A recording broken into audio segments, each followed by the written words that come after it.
Dios les bendiga esta mañana a cada uno de ustedes. ¿Cuántos dan gloria a Dios? Me han dicho que aquí hay varias personas de Guatemala. Parece que sí, ¿verdad? Así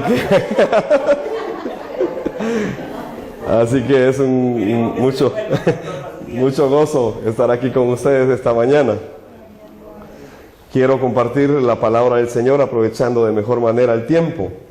Así que voy a ir a la palabra del Señor en el Evangelio de Juan, capítulo 14 y versículo número 6. Ustedes lo tienen aquí también, ¿verdad? Me llamó la atención la primera vez que me paré ahí y vi que ese es el versículo que ustedes tienen acá. Juan 14, 6. Amén. Así que hoy trataré de profundizar un poco para explicar este versículo.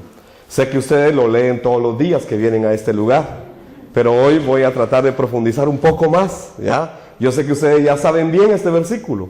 Es más, sé que lo saben de memoria, porque lo ven todos los días ahí, ¿verdad? Y no sé cuánto tiempo tenga ese rótulo de estar ahí, pero ustedes lo han leído más de una vez. Pero hoy quiero yo profundizar un poco más acerca de este versículo. Así que voy a pedir su atención. Amén. Juan 14, 6. Jesús dijo: yo soy el camino, y la verdad, y la vida. Y nadie viene al Padre si no es a través de mí. ¿Qué les parece si oramos? Señor, te damos gracias. Te bendecimos, Señor, esta mañana. Te damos a ti la gloria y la honra, Señor, porque nos permites abrir tu palabra con toda libertad en este lugar. Gracias, Padre, porque sabemos que tú ya preparaste la palabra para esta mañana. Gracias, Señor, porque sabemos que ese es un tiempo que tú tienes preparado delante de tu trono. Señor, solo te pedimos que tus ángeles se muevan en este momento, Señor, desde tu trono, y que traigan la respuesta, Señor, a nuestros corazones a través de tu palabra. Señor, que podamos recibir vida a través de esta palabra, porque tú dijiste, Señor, que tus palabras son vida y son espíritu. Así que te pedimos que nos des vida, Señor, a través de esta palabra. Que todo nuestro ser esté abierto, Señor, a recibir tu palabra. Espíritu Santo, te pedimos tu gracia, te pedimos tu revelación, tu entendimiento, tu sabiduría, para que podamos verdaderamente profundizar, para entender, Señor, cuál es tu palabra, cuál es tu voluntad para nuestra vida. Oramos, Señor, todo esto, sabiendo que tú has escuchado nuestra oración, porque tú estás sentado a la diestra del Padre y intercedes, Señor, por nosotros. Gracias, Padre, en el nombre poderoso de Jesús, quien es el Cristo tuyo, Señor, oramos esta mañana. Amén, Señor, y amén. ¿Cuántos de ustedes dicen amén? Amén. Hoy estamos viviendo un tiempo de mucha confusión y de muchos problemas. En realidad, ese es el tiempo que estamos viviendo. Se le llama la era de la posmodernidad. Y en realidad debiésemos estar avanzando más, pero parece que el mundo está retrocediendo.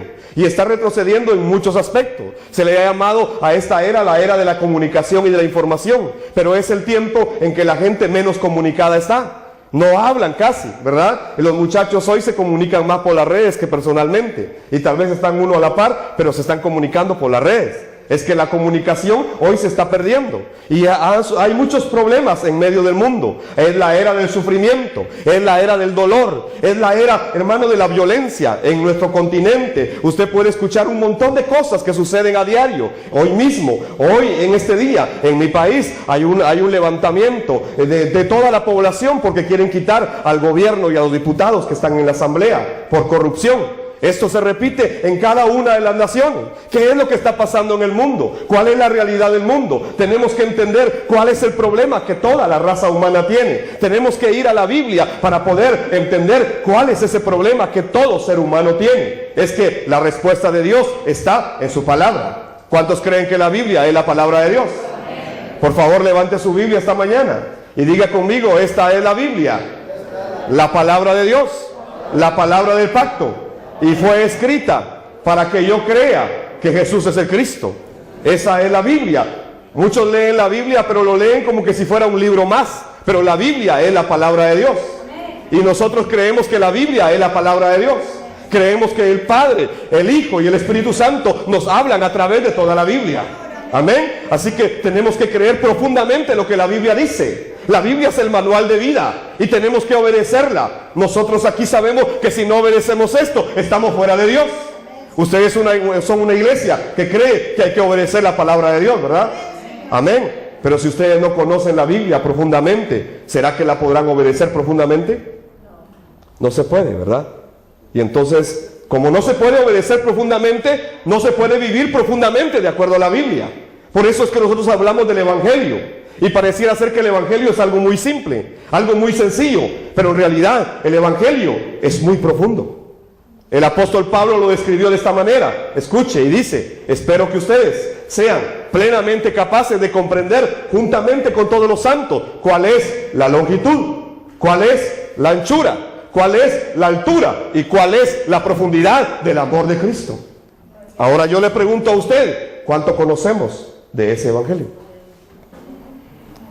Yo le pregunto a usted, ¿cuánto conoce usted de esa anchura, de esa profundidad, de esa longitud, de esa altura del Evangelio de Cristo? ¿Será que ya conocemos mucho? Yo soy una persona muy preparada, teológicamente, tengo un doctorado, académicamente soy catedrático universitario en mi país, tengo maestría, pero de verdad yo no había entendido a profundidad lo que es el Evangelio, y cada vez me doy cuenta que conocer qué significa que Jesús es el Cristo me va a llevar toda la eternidad.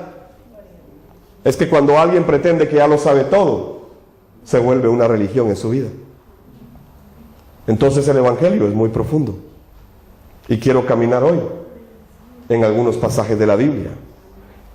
Y quiero decirle que el ser humano fue creado con bendición. El ser humano fue creado como un ser bendecido. Así lo creó Dios. Lo creó con toda la bendición. Génesis 1, 26, 27 dice que Dios creó al ser humano y lo bendijo. Antes de que cayera en el pecado, el ser humano fue un ser muy bendecido.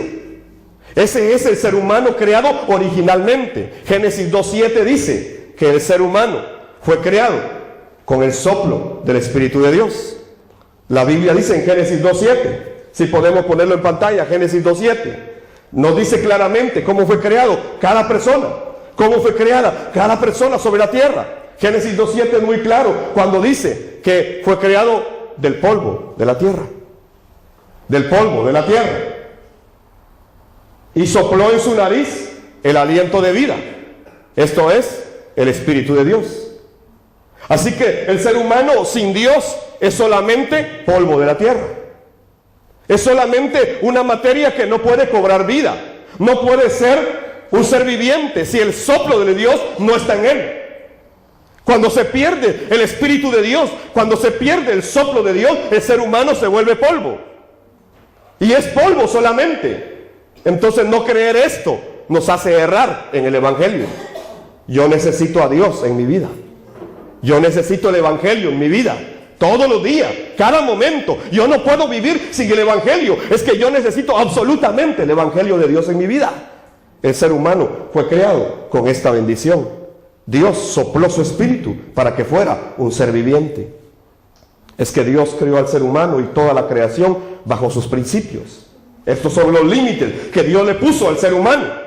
Es que el ser humano necesita límites. Exactamente lo necesita. Y entonces Dios estableció los principios de la creación. Por ejemplo, ¿quién fue el que dijo que los peces deben vivir en el agua? ¿Fue algún científico? ¿O fue Dios? Fue Dios, ¿verdad? ¿Quién estableció que los árboles deben estar arraigados en el suelo? ¿Será que fue algún botánico? ¿O fue Dios? Fue Dios, ¿verdad? Entonces estos son los principios de la creación. Son principios de la creación. El pez debe vivir en el agua. ¿Quién dijo eso? Dios. El árbol debe vivir en la tierra. ¿Quién dijo eso? Dios. Y entonces, ¿qué pasa? El ser humano fue creado para estar con Dios. ¿Y quién dijo eso? Dios. Estos son los principios de la creación. Es que el ser humano fue creado para estar con Dios. El ser humano fue creado para adorar a Dios. El ser humano fue creado para darle el culto a Dios, no el día domingo, todos los días de su vida. Es que el pez necesita el agua todos los días de su vida. El árbol necesita la tierra todos los días de su vida. El ser humano necesita a Dios todos los días de su vida. Amén. Estos son principios de la creación. ¿Qué pasa si saco a un pez del agua? Se muere, ¿verdad? Empieza a tener problemas y muere. ¿Qué pasa si arranco un árbol de la tierra y lo dejo botado? Se muere también. ¿O aquí en Europa vive? No, ¿verdad? Sí, se muere también. ¿Y por qué se muere? ¿Por qué el pez se muere fuera del agua? Porque se rompió un principio de la creación. ¿Y por qué el árbol arrancado también se muere? Porque se rompió un principio de la creación. Es que yo puedo tener ese pez y le puedo comprar una pecera muy bonita, muy grande. Le puedo poner oro a esa pecera. Le puedo dar el alimento que ese pez necesita todo un mes. No va a tener ningún problema. Pero sin agua, ese pez se muere. Así que aunque tenga una pecera de oro, aunque tenga toda la comida que necesita, si no tiene agua, ese pez se muere. Igual el árbol. Entonces el ser humano, igual que el pez, igual que el árbol, cuando está separado de Dios, ¿qué le pasa? Principios de la creación. Esto es el Evangelio. Entonces hay que entender cómo ese ser humano que fue creado con toda bendición cayó en un problema. Y a esto se le conoce en la Biblia como el problema espiritual.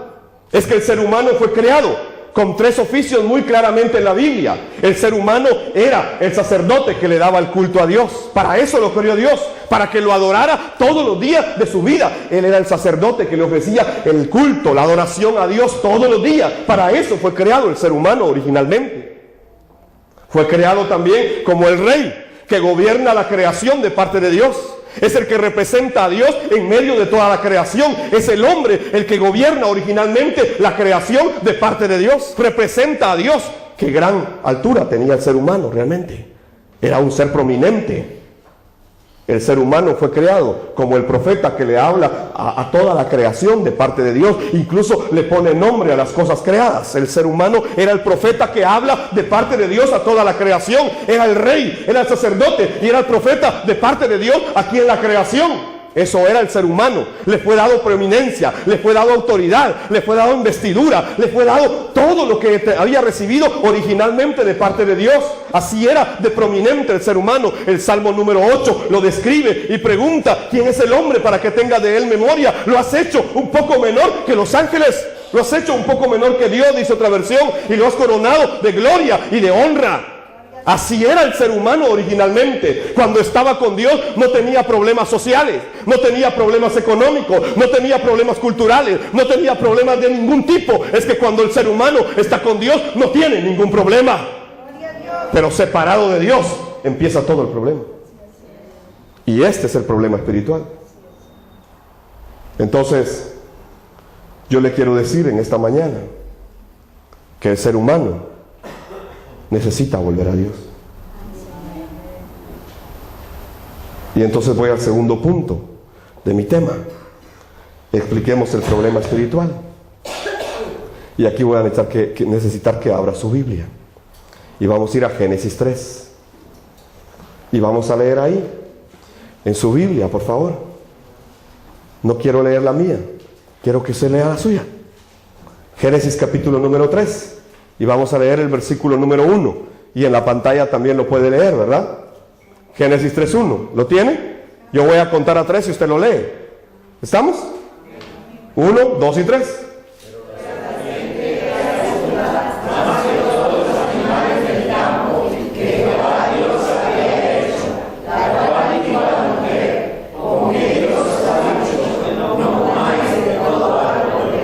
¿De qué nos está hablando este primer versículo de Génesis 3? Hay un ser llamado la serpiente. Es que Satanás existe. Y hasta el día de hoy, Satanás sigue destruyendo a la raza humana. ¿Y será que se habrá levantado algún ser humano que lo pueda derrotar? No. Es que el ser humano no puede derrotar al diablo. Y ahí empieza el problema espiritual. El ser humano tiene un problema. Satanás hasta el día de hoy destruye la raza humana. El problema viene y Satanás empieza a afectar la familia. Afecta al padre, afecta a la madre, afecta a los hijos. Satanás viene y sigue controlando la vida del ser humano. Satanás hasta el día de hoy destruye de verdad a la familia.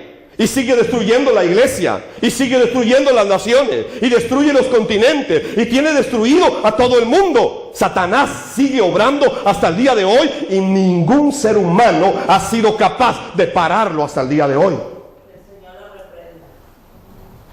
Voy al segundo problema, en Génesis 3, versículos 6 y 7. Por favor, en su Biblia, quiero que lo lea. Quiero que lo lea. Hoy venimos a leer la Biblia. Génesis 3, versos 6 y 7. Tal vez nunca antes usted había leído tanto la Biblia en un culto, pero hoy lo va a hacer. Génesis 3, versos 6 y 7. Amén. Espero que le guste leer la Biblia. ¿Esa es la palabra de Dios o no? Entonces tenemos que amarla, ¿sí o no? Y tenemos que obedecerla, ¿sí o no? Entonces nos debe gustar leerla al menos. Génesis 3, versos 6 y 7. Cuento a 3 y usted lo lee. 1, 2 y 3.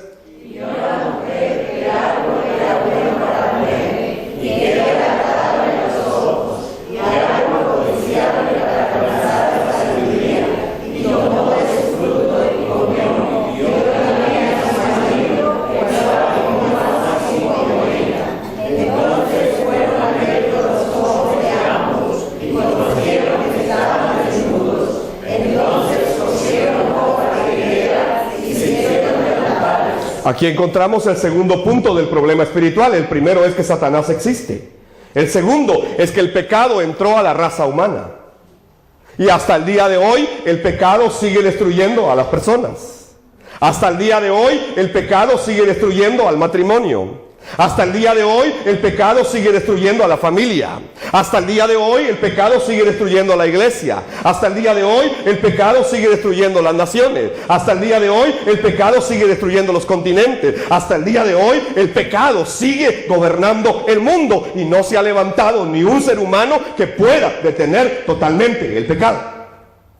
Ese es el segundo punto del problema espiritual. Y entonces el ser humano cosió hojas de higuera para tratar de cubrir su desnudez. ¿Y será que se puede?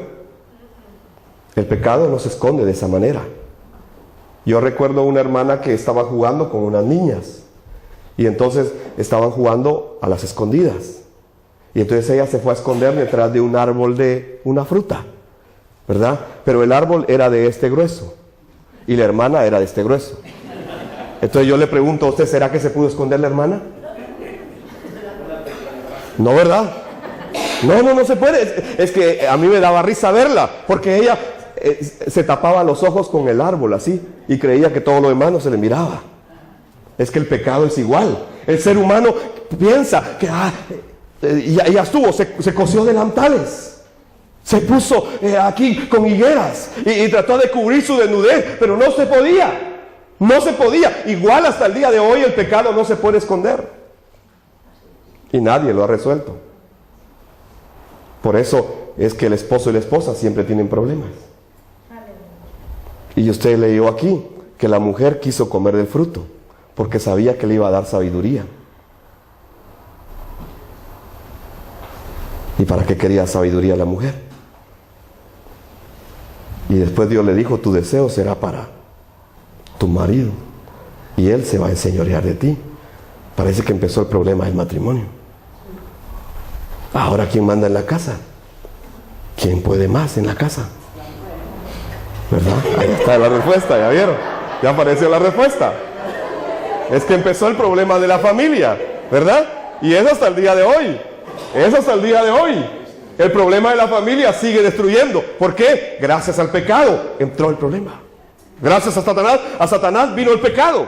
Y el pecado se metió a la raza humana. Así lo dice la Biblia, que por un hombre entró el pecado a toda la raza humana.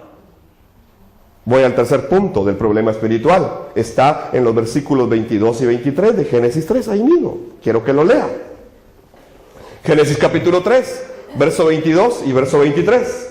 Lo tenemos acá, ¿verdad? Génesis 3, verso 22 y 23. Voy a contar a 3 y usted lo lee. 1, 2 y 3.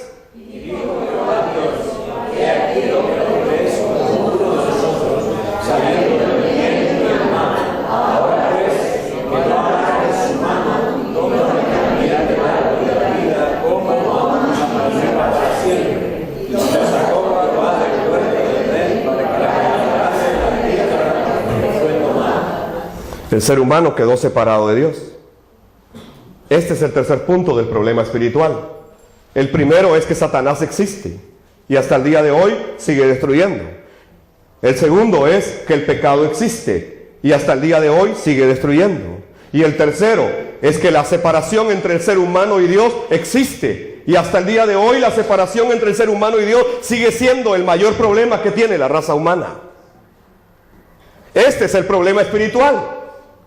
Por favor, percátese bien de este problema espiritual. ¿Por qué razón? Porque la iglesia necesita entender el problema espiritual. Este problema espiritual es muy profundo. Este problema espiritual es muy grave. Es que nos robó la vida eterna.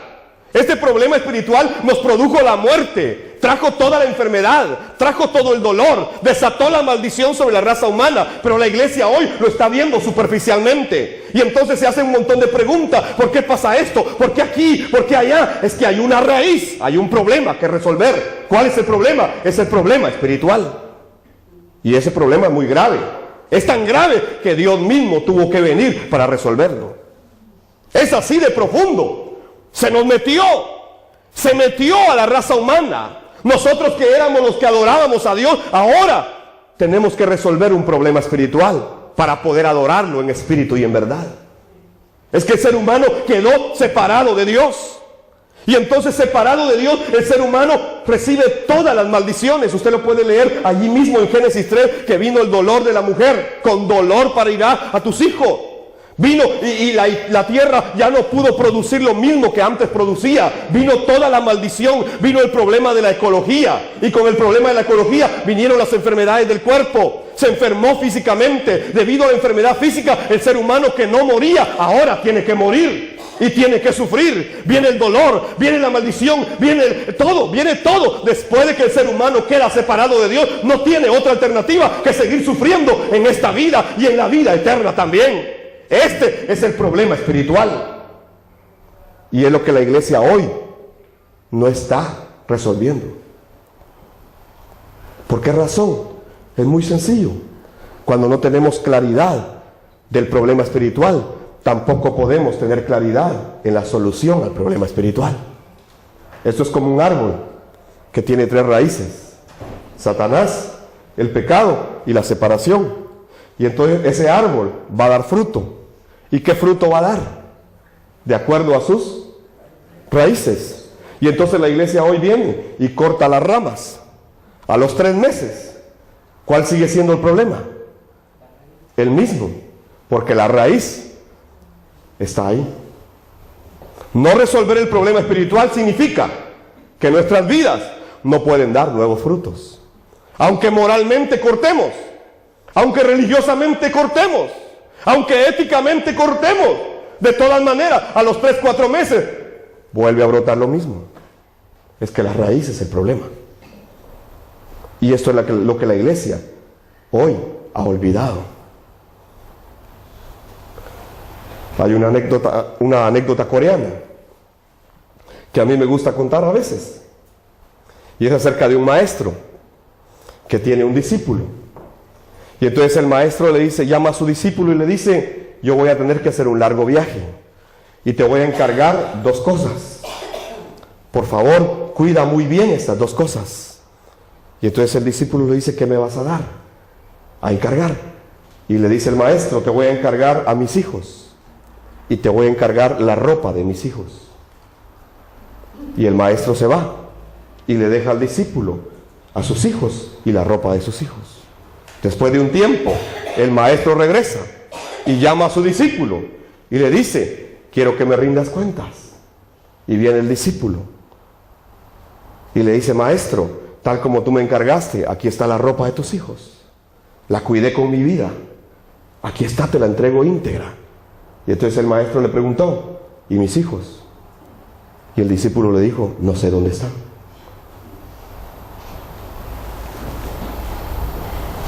¿Qué era más importante? Perder el fundamento de la Biblia es perder lo más importante.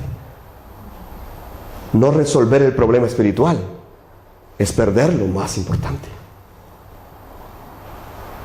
Cuando se come huevos, yo le pregunto: ¿qué se come, lo de adentro o la cáscara? ¿Qué se come? Pero si la cáscara tan deliciosa que es, ¿por qué no se come la cáscara? ¿Será en Guatemala? ¿Verdad? Tampoco, dice. Entonces, ¿se dan cuenta? ustedes saben que lo mejor del huevo está dentro, no en la cáscara. Entonces el evangelio es igual.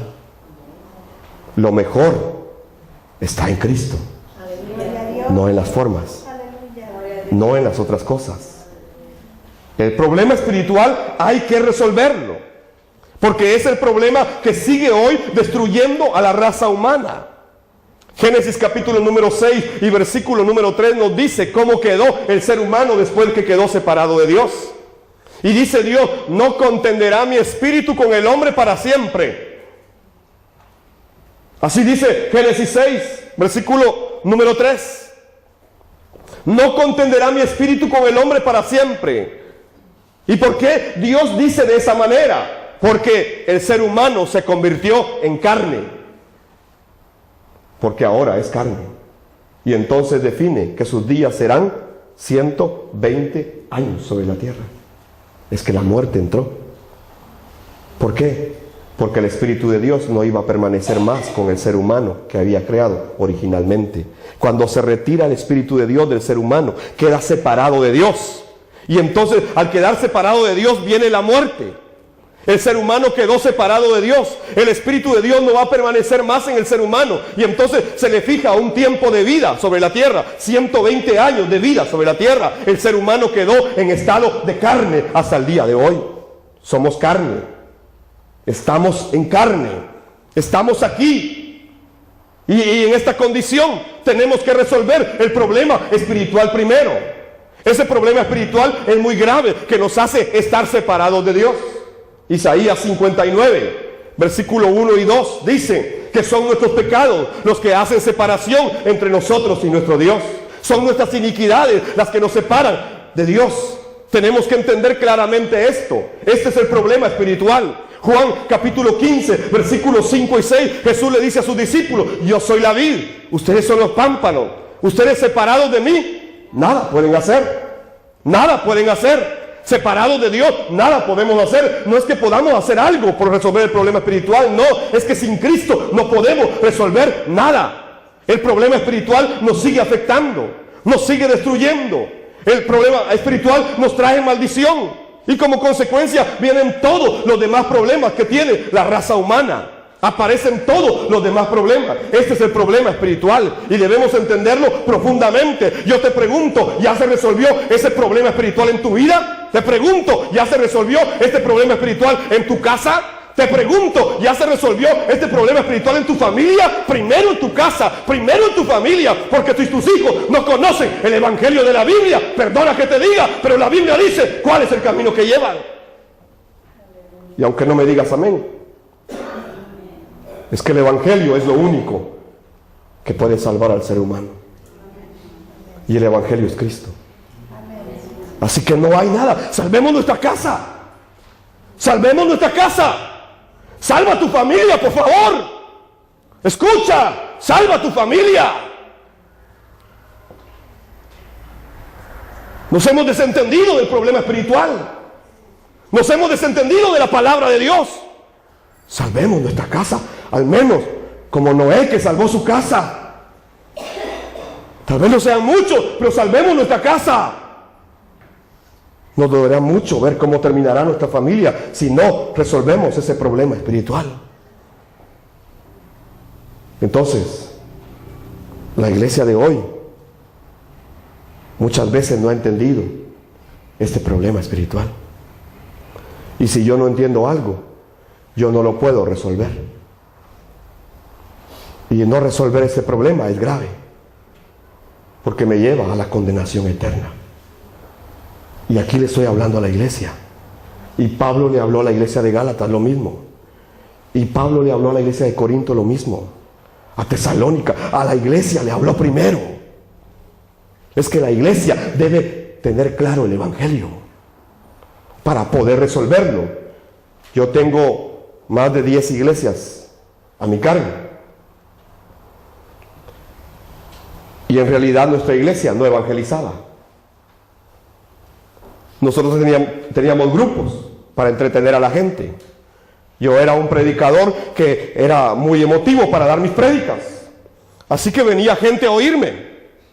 Y se llenaba el templo. Tenemos un templo como para 1000 personas y se llenaba. Se llenaba el templo y yo predicaba y yo miraba que la gente se conmovía y oraba y sanaba y tenía respuesta. Había profecía y había unción. Lo que hoy predica todo el mundo. Ese pastor era yo. Así era. Y algunas veces me encontraba con la gente en la calle y me decía: pastor, escuché su prédica. ¿Y usted a qué iglesia va? Le decía yo: a la católica. Solo que me gusta ir a oírlo. Cuando yo empecé a predicar esta palabra, el 30% de la iglesia se fue. ¿Por qué razón? Porque este es el evangelio. Y entonces la gente, cuando escucha el evangelio, es confrontada. Porque la verdad confronta. Y a veces duele. Pero oro para que así sea esta mañana aquí contigo. Te voy a hablar del tercer punto de mi tema esta mañana. Entonces, si este es el problema espiritual, si el ser humano fue creado con tanta bendición y se perdió esa bendición debido a que entró el pecado, entró Satanás y entró la separación, y el ser humano lo perdió todo, debido a que perdió el pacto, perdió la palabra, y la palabra es el verbo. El ser humano perdió a Cristo desde el principio, y por eso cosió hojas de higuera. Y por eso mismo Dios tuvo que sacrificar animales inocentes para cubrir con pieles la desnudez del ser humano. El tercer punto del tema entonces, la respuesta de Dios. Génesis 3:15, ahí en tu Biblia, por favor. Vamos a leer ese versículo. Génesis 3, versículo 15. ¿Lo tienen? Voy a contar a 3. 1, 2 y 3.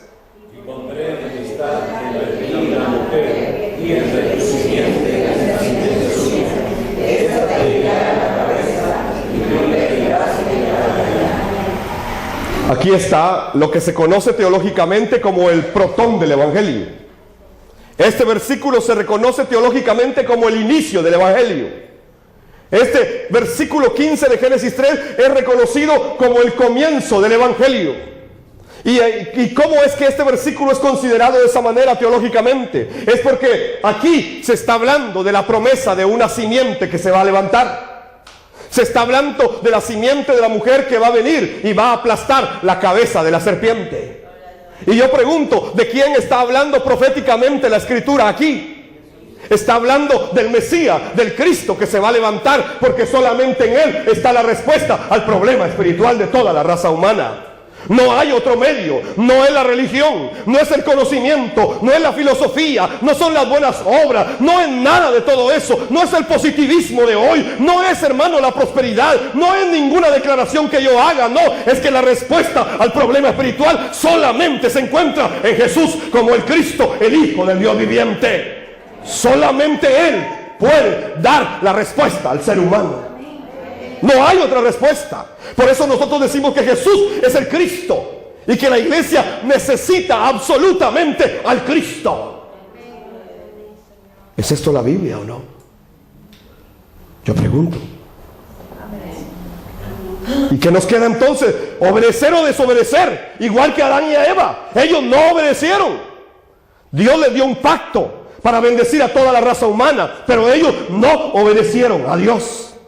En la Biblia usted encuentra la palabra Mesías en el idioma hebreo. En todo el Antiguo Testamento se habla del Mesías. Mesías en idioma hebreo significa ungido. ¿Qué significa Mesías en español? Ungido. ¿Qué significa Mesías? Cuando usted va al Nuevo Testamento, usted encuentra la expresión Cristo, que está en griego. ¿Y qué significa Cristo? También ungido. Quiere decir que Mesías y Cristo está hablando de lo mismo, ¿sí? Y solo hay una persona que cumplió las más de 300 profecías de las Escrituras en el Antiguo Testamento, que es el Cristo. No hay otro Cristo, solo hay uno.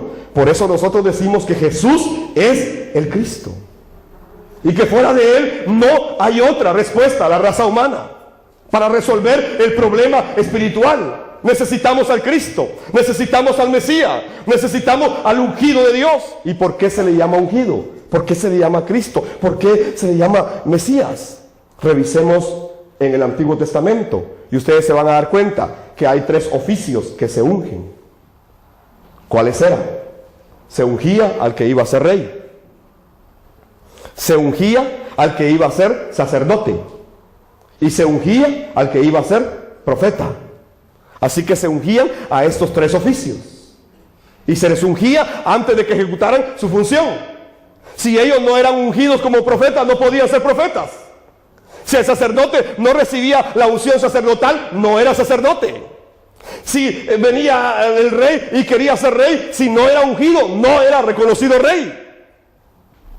¿Por qué no se ungía entonces a otros oficios? ¿Por qué a estos 3? ¿Por qué no se ungía a los panaderos? ¿O por qué no se ungía a otro oficio? Si habían varios.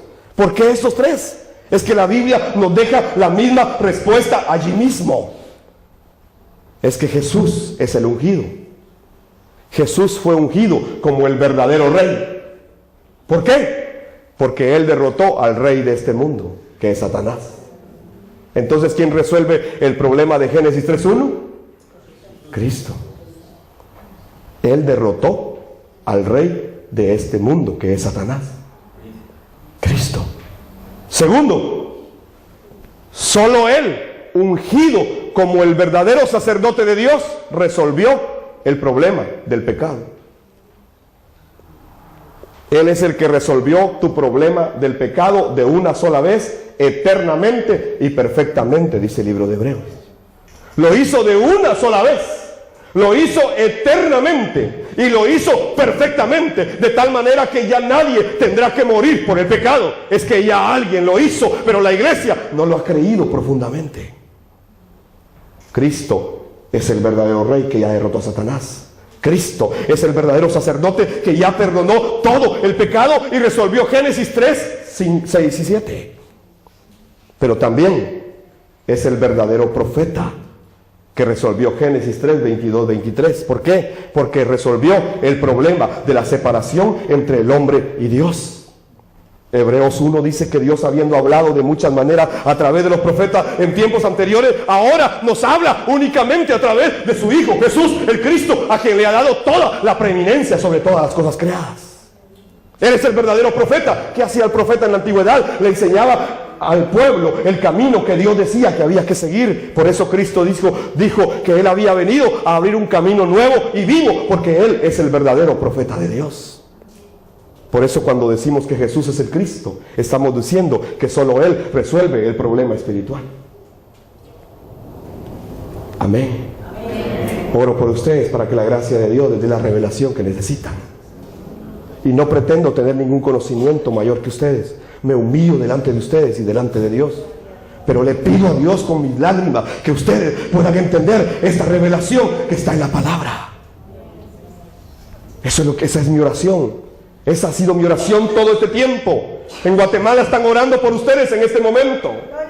Hay iglesias que están orando por ustedes en este momento. Y la palabra se está exponiendo para que sus corazones sean abiertos y puedan entender la revelación de la palabra de Dios.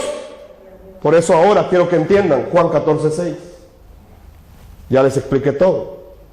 Así que ahora pueden entender más claramente Juan 14:6, este versículo que ustedes tienen ahí, que han leído muchas veces. Porque Jesús dijo que Él es el camino. Porque Él es el verdadero profeta que nos abrió el camino con Dios. Y resolvió el problema de la separación del hombre con Dios. Amén. Porque Jesús dijo, yo soy la verdad. Porque solo Él vino a derrotar al mentiroso que es Satanás.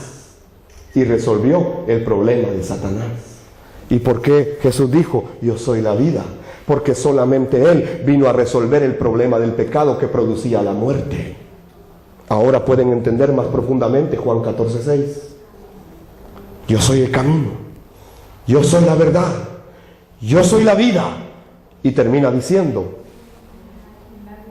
nadie puede ser salvo si no es a través del Cristo. Es que para tener Salvador necesitamos un Cristo. Antes de ser Salvador, Él fue Cristo.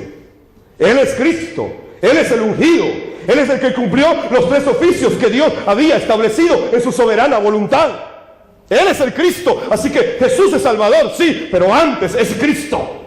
Jesús es el Cristo, el Hijo del Dios viviente. Entonces tenemos que entender profundamente esta verdad de toda la Biblia. Es que toda esta verdad está en toda la Biblia. Toda la Biblia tiene esta misma respuesta. Los animales inocentes que fueron sacrificados en Génesis, ¿a quién representan? Dios tuvo que cubrir con pieles a Adán y a Eva y mató animales inocentes, derramó la sangre. ¿A quién representan? A Cristo. Entonces, no solamente la simiente de la mujer, sino que también la sangre de los animales inocentes. Génesis capítulo 1, versos 3 al 5 habla de la luz admirable que separa las tinieblas de la luz. Esa luz admirable, según Juan capítulo número 1, es Cristo. En Él estaba la luz de los hombres, en Él estaba la vida de los hombres, pero los hombres amaron más las tinieblas que la luz. Cristo ya está en el Génesis. Es Cristo del que está hablando. La simiente de la mujer, el arca de Noé. ¿De quién nos simboliza el arca de Noé? ¿A quién simboliza el arca de Noé? ¿No es a Cristo? Es a Cristo totalmente. El carnero sustituto que encuentra a Abraham trabado por los cachos allá entre las espinas. ¿Quién es ese carnero sustituto? ¿A quién está simbolizando el Jehová Jireh? ¿No es a Cristo? Es Cristo. Está anunciado por Moisés allí también. La serpiente de bronce que fue levantada en el desierto, que Israel tenía que mirar para ser sanado, ¿no representan al Cristo? Juan 8 dice que así como la serpiente fue levantada por Moisés en el desierto, es necesario que el Hijo del Hombre sea levantado también. Está hablando de Cristo, la serpiente, de la mujer. Entonces hay muchas figuras en el Antiguo Testamento que nos hablan de Cristo. Y quiero referirme a Israel. Usted conoce que Israel fue libre de Egipto, ¿verdad? 432 años esclavos en Egipto. 432 años esclavos en Egipto. Y Dios les da una promesa y le dice: yo los voy a sacar. Yo los voy a sacar de Egipto. ¿Y será que Dios cumplió su promesa? Claro que lo hizo. ¿Y cómo lo hizo Dios? Es que vinieron plagas, ¿verdad? ¿Cuántas plagas fueron? Ustedes leen mucho la Biblia, entiendo. Ustedes estudian profundamente la Biblia, ¿sí o no? Hay algunos que sí. Entonces, ¿cuántas plagas fueron? Fueron 10 plagas. ¿Y con cuál de esas 10 plagas fue que Israel fue libre? Con ninguna de las 10. Les voy a dar la señal con la cual fueron libres. Dios les dijo: obedezcan una señal, sacrifiquen el cordero de la Pascua y pinten los dinteles de las puertas de sus casas. Y entonces cuando venga la última plaga no los van a tocar. Es que la plaga última no fue la que liberó a Israel, fue la sangre del cordero de la Pascua. ¿Y quién es el cordero de la Pascua? Es Cristo. Entonces Cristo fue el que liberó a Israel de la opresión de todo ese tiempo. El varón bienaventurado del Salmo número 1. Sí, yo soy varón bienaventurado. Ustedes no es. Nos hemos apropiado lo que no nos corresponde. La gente hoy, los cristianos, yo he oído en Latinoamérica hablar de que ellos son el varón bienaventurado. El varón bienaventurado es Cristo, el que nunca se ha sentado en silla de escarnecedores. Usted seguramente lo ha hecho. Todos pecamos y estamos destituidos de la gloria de Dios, pero hay un varón que nunca se sentó en silla de escarnecedores, y ese es el varón bienaventurado, y es Cristo. ¿De quién habla David en todos los salmos? De Cristo. Entonces, si podemos hacer una revisión de toda la Biblia, encontramos que es Cristo. Vaya conmigo a 1 Corintios 10:4. Quiero que leamos 1 Corintios 10:4.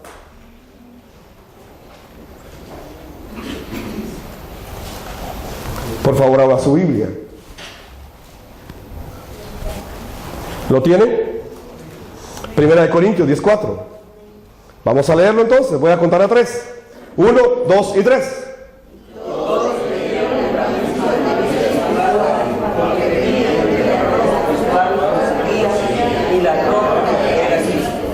¿Quién era la roca? Pregunto, ¿quién era la roca? Entonces Cristo no está en el Nuevo Testamento. Cristo está desde acá. Amén. ¿Y quién iba con Israel? La roca. ¿Y quién era la roca? Cristo. ¿Y quién le daba de beber? Cristo. Cristo. Es que Él es Dios. Él es Dios y está con su pueblo y lo va a liberar. Y entonces viene Cristo y libera a Israel de Egipto. Israel simboliza al mundo. Faraón simboliza a Satanás. Israel simboliza al pueblo de Dios. Egipto al mundo y Faraón a Satanás. Y entonces cuando viene Dios y libera a Israel, su pueblo, de la opresión del Faraón, de la opresión de Egipto, nos está dando una figura. Es salir del mundo y salir de la opresión del diablo. Es lo mismo, somos su pueblo, ¿no? Y entonces Cristo vino a liberar a su pueblo para sacarlo del mundo y para sacarlo de la opresión del diablo. Es lo mismo que pasó en el Antiguo Testamento. Y entonces Dios los sacó y los llevó y empezó a caminar y les dijo, caminen para allá, yo ya los libré. Y de repente aparece Faraón y de repente aparece el mar cerrado. Y entonces, ¿qué hizo Israel? Israel no podía creer que Cristo ya estaba con ellos.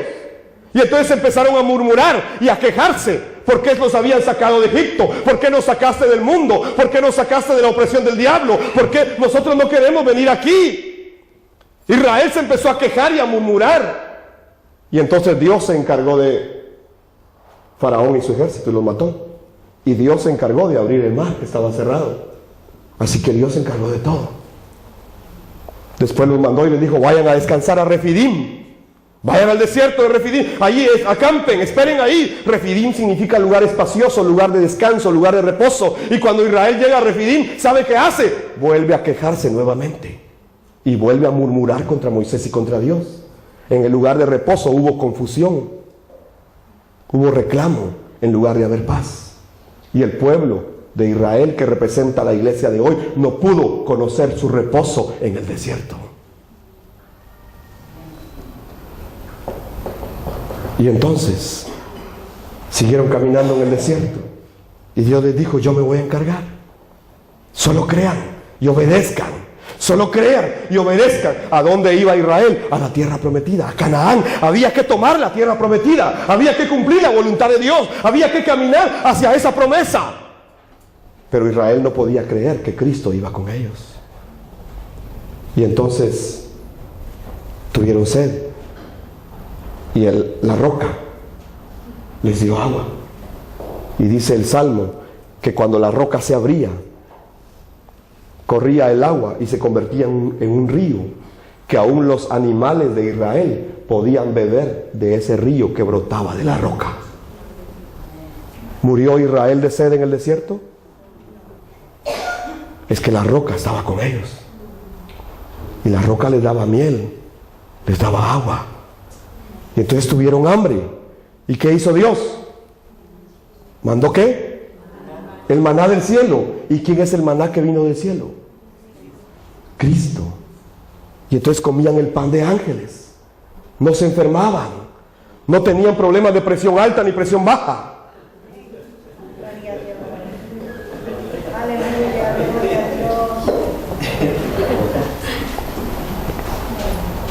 ¿Verdad? 40 años. 40 años comiendo el maná. 40 años.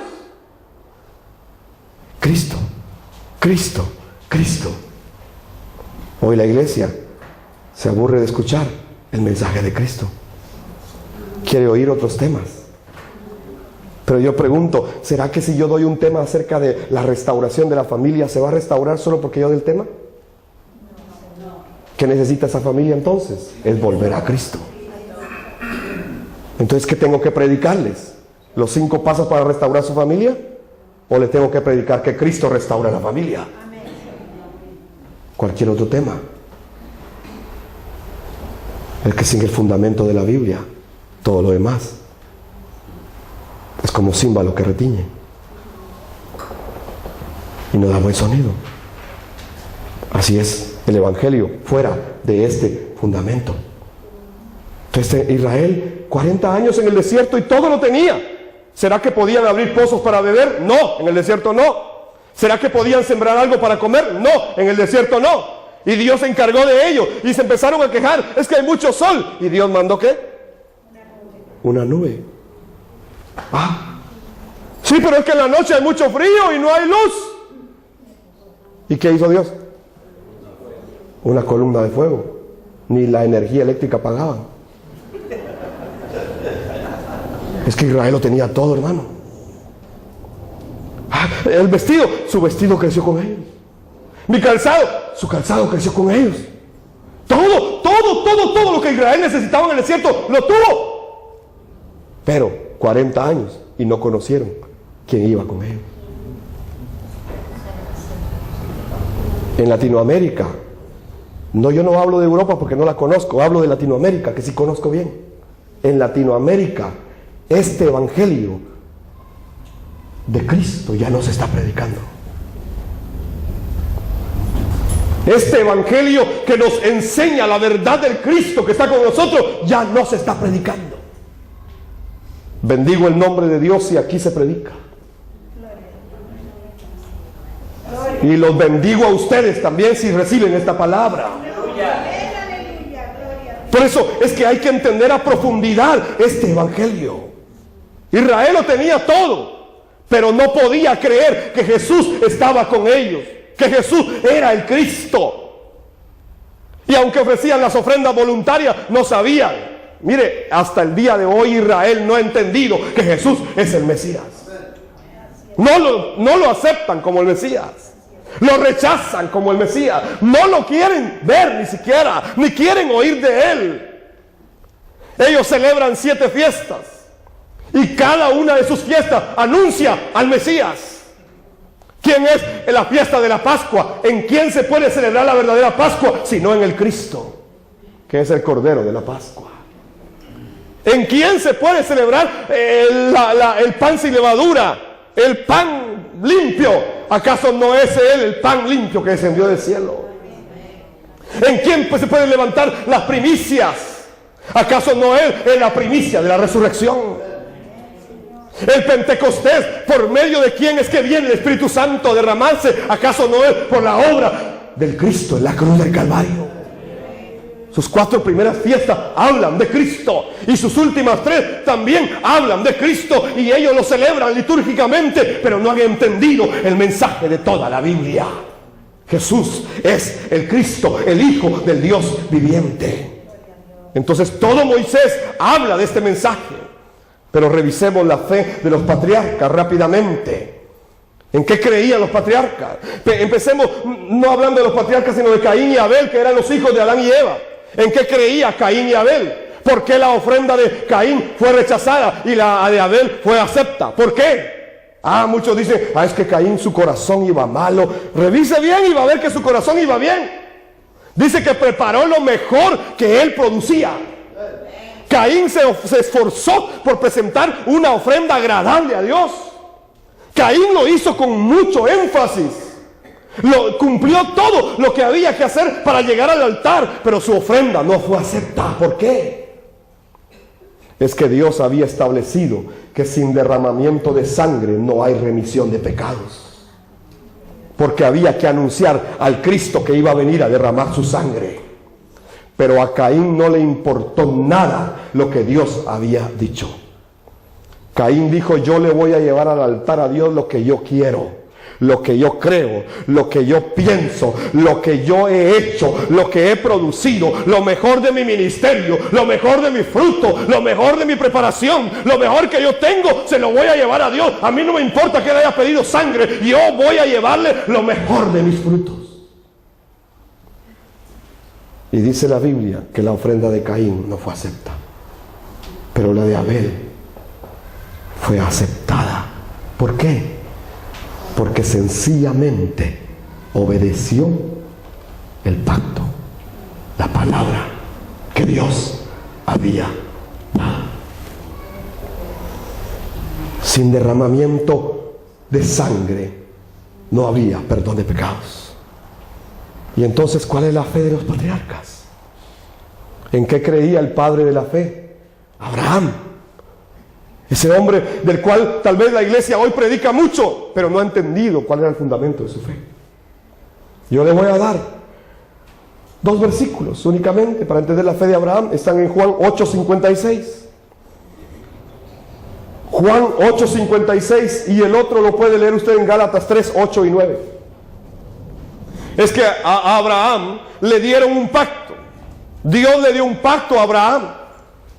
Y en Juan capítulo número 8 y verso 56, Juan 8:56, usted puede leer ahí cuál era el fundamento de la fe del patriarca Abraham. ¿Lo tiene? ¿Lo leemos? 1, 2 y 3. Abraham, vuestro padre, se gozó de que había de ver mi día, y lo vio, y se gozó. Entonces, ¿en quién esperaba Abraham? En el Cristo. ¿Por qué cree usted que Abraham dejó Ur de los Caldeos y se fue corriendo para la tierra prometida? Porque ahí iba a venir el Cristo. ¿Y por qué cree que cuando llegó a Canaán, lo primero que Abraham hace es levantar altares? ¿Por qué? Para anunciar que ahí va a venir el Cristo. Este es el fundamento de la fe de Abraham. Vuestro padre se gozó de que había de ver mi día. Y le fue revelado, le fue mostrado mi día. ¿Quién está diciendo esto? Jesús, el Cristo. Él está diciendo eso. Y lo vio. Abraham lo vio, se gozó, le fue revelado y vivió a la expectativa de mi día. Perder esta verdad de la Biblia es perder el Evangelio. Jesús es el Cristo, la revelación que tuvo Abraham, la revelación que tuvo Pablo, la revelación que tuvo Pedro, la revelación que tuvo Juan, la revelación de todos los demás que predicaron este mensaje. Primera de Corintios, Gálatas 3, 8, 9, confirma el pacto. Gálatas 3, 8 y 9. Mire cuál fue el pacto que le dieron a Abraham. Allá en Latinoamérica, muchos hablan de la triple bendición de Abraham. Y dicen que la triple bendición de Abraham era que tenía muchos camellos. Y que donde iba encontraba agua. Y que era un hombre próspero. Y dicen que esa es la triple bendición de Abraham. Pero es que Dios le dio bendiciones porque le dio un pacto, igual que Adán y Eva. Pero Abraham obedeció el pacto. Gálatas 3, 8 y 9. Y la escritura, previendo que Dios había de justificar por la fe a los gentiles, es decir, a nosotros, dio de antemano la buena nueva. Esto es el Evangelio. ¿A quién se la dio? Quiere decir que él conoció este evangelio que estamos oyendo hoy. Esto de que Jesús, el Mesías, el Cristo, iba a venir un día, lo conoció Abraham. Y en Latinoamérica hemos ido y a otros continentes donde predicar que Jesús es el Cristo se vuelve una conmoción en medio de la iglesia. Ya no creen esta verdad. Entonces dice que le fue mostrada la buena nueva a Abraham diciendo: en ti serán benditas todas las... ¿Cuál es la buena nueva que le dieron a Abraham? En ti serán benditas. Esto se llama evangelización mundial. En ti serán benditas todas las naciones de la tierra. No hacer este pacto, no cumplir el pacto de la evangelización mundial, nos condena, hermano, nuevamente. No obedecer el pacto de Dios nuevamente, igual que Adán y Eva. Tenemos que volvernos una iglesia que de verdad tiene el evangelio y hace el evangelismo de la Biblia. Es que este es el pacto dado a Abraham. Y este es el pacto dado a los hijos de Abraham, a los que retienen las promesas de Abraham, que somos nosotros ahora. De esto habló la Biblia de antemano. Es el pacto de la evangelización mundial. Y no es que todo el mundo se vaya a convertir a Cristo, no, pero debemos entrar a cada nación a testificar esta verdad de la Biblia. Y entonces dice Mateo 24, vendrá el fin. Nosotros estamos corriendo por esa razón y entrando a cada nación para testificar que Jesús es el Cristo, porque creemos que Cristo viene pronto. Y por eso la señal que hay que cumplir es la señal de la evangelización mundial. Entonces, ¿cuál fue la verdad revelada a Isaac, hijo de Abraham? ¿No fue la misma cuando lo iban a sacrificar? ¿No fue el mismo mensaje que le dieron a Isaac? Usted lo puede revisar en la Biblia y va a encontrar que es el mismo mensaje que le dieron a Isaac en Génesis capítulo número 26, versos 2 y 4, lo puede leer en su casa. ¿Y cuál fue el mensaje dado a Jacob? Fue el mismo mensaje, fue el mismo pacto. Jacob se encontró con la roca y se recostó en la roca y le fueron abiertos los cielos y vio una escalera donde subían ángeles y bajaban ángeles con la respuesta de Dios. Es que le fue revelado el evangelio a Jacob también. Usted lo puede ver en Génesis 35, 11, 12, revíselo en casa. Juan 1:51 dice que hay una escalera, hay por medio de quien el cielo y la tierra se comunican, y es Cristo solamente, que Él le revelaron entonces a Jacob. ¿Acaso no fue una escalera? Fue el evangelio, fue el Cristo que le fue revelado también a Jacob. José dijo a sus hijos, cuando Dios los saque de Egipto, por favor, no dejen mis huesos en Egipto, llévenme a Canaán, porque ahí vendrá el Cristo. Y 40 años el ataúd de José dio un solo mensaje en el desierto: el Mesías viene a Canaán, el Mesías viene a Canaán, lleven mis huesos a Canaán. No se quiso quedar en Egipto. El mensaje de Moisés en Hebreos capítulo número 11, 24 a 27 dice que Moisés prefirió dejar los placeres de Egipto y sufrir por la causa de Cristo. Quiere decir que se le reveló también el Cristo. Es que todos los patriarcas, si usted revisa la vida de David en Hechos 13, 32 al 39, usted va a encontrar de qué escribió David, de qué escribía el salmista cuando escribía. ¿Acaso escribía otra cosa? No, él solamente escribía de Cristo que va a venir. Y no dejarás que tu santo vea corrupción en la tumba. ¿De quién está hablando David, el salmista? ¿De quién está hablando cuando habla del varón bienaventurado? ¿De quién está hablando cuando dice, y le dijo Señor, mi Señor, al Señor, pondré a tus enemigos al estrado de tus pies? ¿De quién está hablando David en los salmos? Está hablando de Cristo. Y si revisamos la vida de los profetas, quiero que revisemos 3 de ellos al menos, para que usted se dé cuenta que tanto Moisés como los patriarcas, como los salmos y como los profetas, todo el Antiguo Testamento, todas las escrituras tenían un solo mensaje. ¿Por qué? Porque había que resolver el problema espiritual de toda la humanidad. Y tenía que ser un mensaje claro. Esto es el evangelio. Entonces, revisemos 3 profetas. Juan 12:41. ¿De quién nos habla Juan 12:41? Si lo tiene, por favor, lo puede leer. Juan 12:41. Voy a contar a 3 y lo lee. Juan 12:41. 1, 2 y 3. Isaías dijo esto cuando vio su gloria y habló acerca de él. ¿Qué fue lo que vio Isaías? ¿Y de quién habló Isaías? Le fue revelado el Cristo. Entonces todo el profeta Isaías, ¿de quién habla? De Cristo. Del Cristo. Si usted lee Jeremías capítulo 6, verso 16 al 17, el profeta Jeremías también habla al pueblo de Israel. Le está hablando al pueblo de Dios. Le está diciendo al pueblo de Dios que hay un camino. Jeremías 6, verso 16 al 17. Usted lo puede leer ahí en su Biblia. Amén. Voy a contar a 3 entonces. 1, 2 y 3. Así dijo Jehová, paraos los caminos y mirad por las sendas antiguas, cuál sea el buen camino, y andad por él, y hallaréis descanso para vuestra alma. Mas dijeron, no haremos. Versículo 17.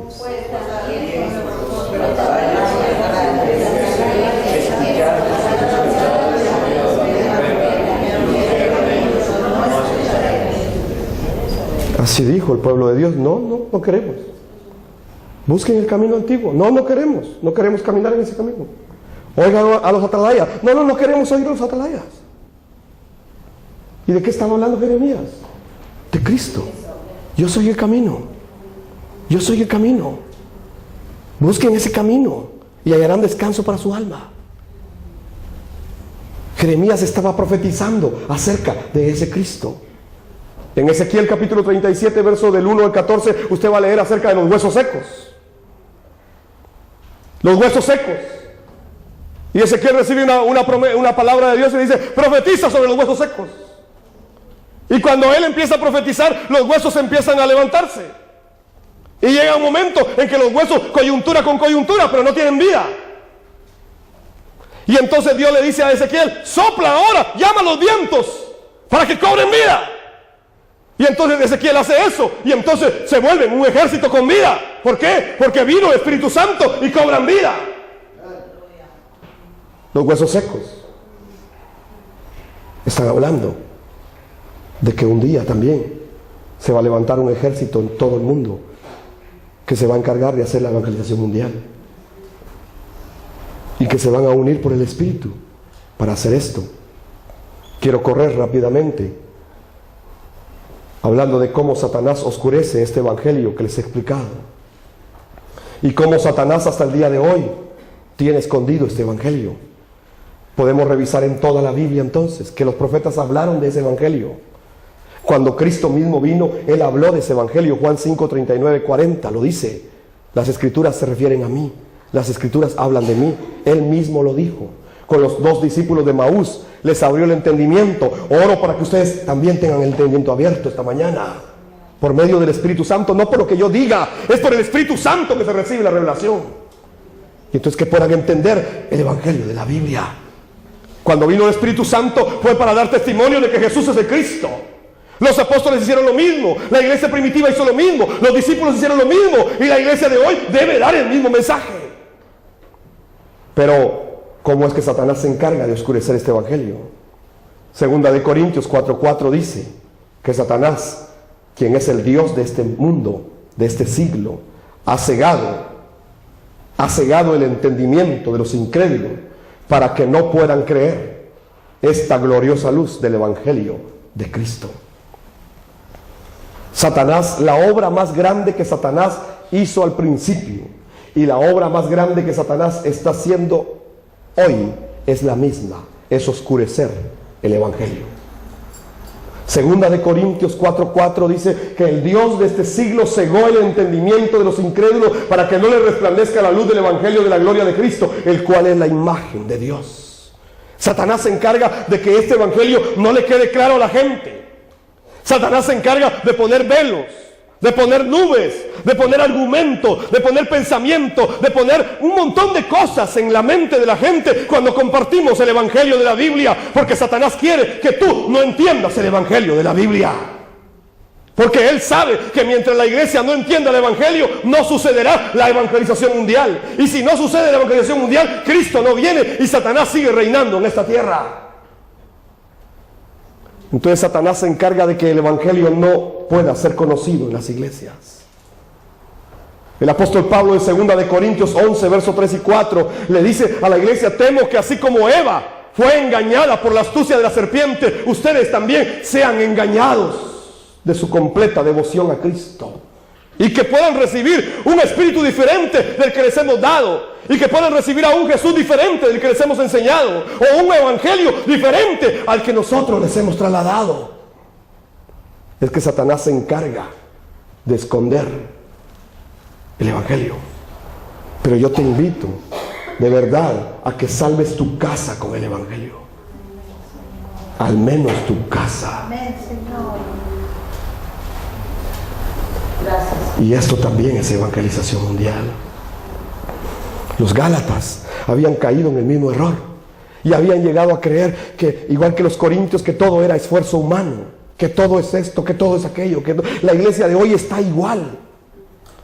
A mí me impresiona en Latinoamérica ver cómo los hermanos de las iglesias, hermanos, postean pensamientos en las redes sociales, y en la mañana aparecen muy bendecidos. Estoy bendecido, estoy alegre, estoy contento, gloria a Dios. Hasta un versículo escriben. Y en la noche usted lo lee otra vez, están decepcionados, desanimados, frustrados. Y entonces yo le llamo a eso la fe del Facebook, porque esa no es la fe verdadera. La fe verdadera está en el fundamento de que Jesús es el Cristo, la roca. Y aunque vengan vientos, Jesús sigue siendo el Cristo, la roca. Aunque vengan tempestades, Jesús sigue siendo el Cristo, la roca. Aunque vengan temblores, Jesús sigue siendo el Cristo, la roca. No importa lo que venga, nada me va a mover de este fundamento, de esta verdad. Yo estoy parado en la roca y puede pasar lo que pueda pasar, pero Jesús sigue siendo el Cristo de mi vida. Entonces Satanás se encarga de nublar este evangelio. Y la gente está sufriendo hoy por causa de que perdió el fundamento de esta palabra. Y tienen a Jesús únicamente como alguien material que le soluciona sus problemas de este mundo. Y que solamente, sí, Él murió en la cruz del Calvario para que yo viviera bien, para que comiera queso todos los días, para que comiera un buen jamón todos los días. Hermano, eso no es el evangelio. Pensar en Jesús, tener a Cristo solo para esta tierra. Perdonen, pero se los voy a dar en la Biblia, 1 Corintios 15, 19, para que ustedes lo lean. 1 Corintios 15, 19 dice, parafraseado: si tu esperanza en Cristo es solamente para esta tierra, eres el más digno de lástima. Si en esta vida, o sea, si solo tenemos a Cristo para esperar en esta vida, si creemos en Cristo solo para que solucione mis necesidades de esta vida, esto no es el evangelio. Somos los más dignos de lástima si creemos en un Jesús que vino solo para resolver mis necesidades materiales. La Biblia dice que Él vino a hacerlo todo por mí. Y dijo en la cruz: consumado es. Hecho está. Así que si yo puedo tener la fe de la Biblia, terminaré mis días haciendo la voluntad de Dios sobre la tierra. ¿Y cuál es esta voluntad? Es que suceda la evangelización mundial. Jesús dijo: y la voluntad de mi Padre es que nadie se pierda, sino que todos procedan al arrepentimiento. Esto es evangelización mundial. Dice Pedro: porque Dios nos hizo reyes, sacerdotes, para su gloria. Somos una nación santa, pueblo escogido, para anunciar las virtudes de aquel que nos llamó de las tinieblas a su luz admirable. Yo quiero concluir esta mañana este mensaje haciéndote una pregunta. El mensaje de la cruz sigue vigente. El mensaje de Cristo es el mensaje que la iglesia de hoy está necesitando, pero que no tiene, y ha perdido en su profundidad. La iglesia de hoy necesita obedecer a Dios, obedecer el pacto. Y el pacto que nos han dado es que el mundo conozca el evangelio, que el mundo conozca la verdad de la Biblia, que Jesús es el Cristo. Y quiero leer Miqueas 6, versículo 3. Miqueas capítulo 6 y versículo 3. El Señor pregunta de una manera muy profunda y le pregunta a su pueblo: pueblo mío, ¿qué te he hecho?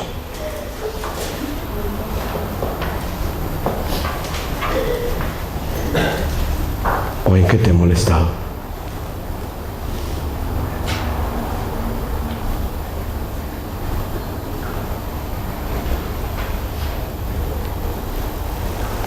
Dejé de conmoverme por mis emociones, aunque lo predicaba. ahora me conmuevo delante de su cruz. Y cuando veo la cruz,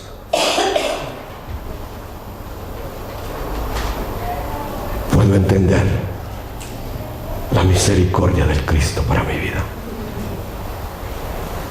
Yo te pregunto,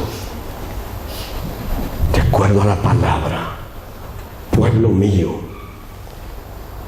¿qué te he hecho? ¿O en qué te he molestado?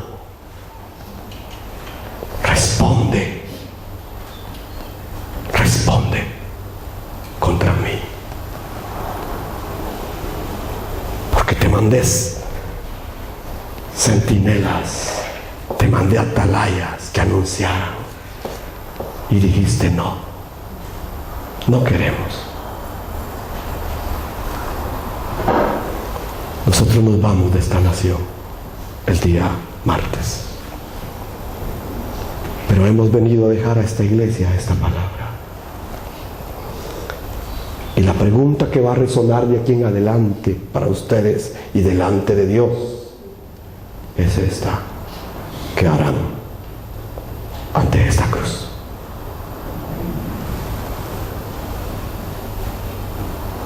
¿Qué harán ante esta cruz? Yo, al igual que el apóstol Pablo, puedo decir que he cumplido mi deber de hablarles con claridad el Evangelio de la Biblia. Y espero que, dejando a un lado sus argumentos, sus pensamientos, sus criterios, se despojen de todo y se presenten ante la cruz y le pregunten si esto es la verdad del Evangelio. Y si es, síganlo y vívanlo y obedézcanlo. Y si consideran que no lo es, deséchenlo. Pero yo he cumplido mi responsabilidad. Padre, te doy gracias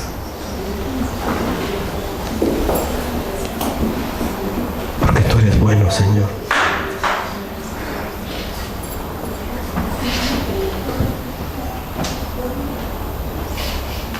Porque tu palabra es buena, Señor.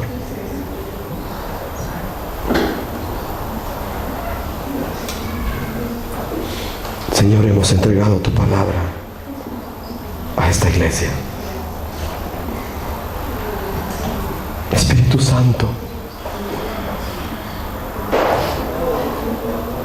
que delante de ti ellos puedan encontrar, Señor, la revelación del Evangelio. Oro, Señor, para que tú levantes a los discípulos de esta iglesia, a todos los que tú tienes preparados, Señor, y que se encarguen de cumplir el pacto de la evangelización mundial en esta nación. Gracias, Padre, en el poderoso nombre de Jesús, el Cristo tuyo. Amén y amén. Que Dios los bendiga.